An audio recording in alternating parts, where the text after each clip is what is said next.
আলাইকুম। বিটিএস ফ্যামিলির পক্ষ থেকে সকলকে জানাচ্ছি রমজান মোবারক। আজকে 25 রমজান আমরা বিটিএস ফ্যামিলির পক্ষ থেকে দোয়া ও ইফতার মাহফিলের আয়োজন করা হচ্ছে। আজকে আমরা পরিচিত হব আমাদের ম্যানেজিং কমিটির সদস্যদের সাথে। সবাইকে শুভেচ্ছা। আসসালামু আলাইকুম রহমতুল্লাহ। আমি engineer Mohammad Tajul Islam Bhuiya, building technique and solutions লিমিটেডের ব্যবস্থাপনা পরিচালক।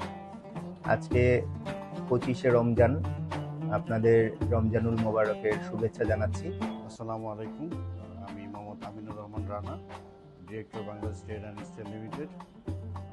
Bangladesh trade and steel limited এবং বিটিএস ফ্যামিলির পক্ষ থেকে মাহে রমজানের শুভেচ্ছা এবং ঈদ মোবারক। পাশাপাশি আমরা সবার কাছে দোয়া চাচ্ছি আমাদের বিটিএস ফ্যামিলি যেন উত্তর উন্নতি করে এবং আমরা একটা ভালো জায়গায় চলে যেতে পারি। ভালো থাকুন সবাই।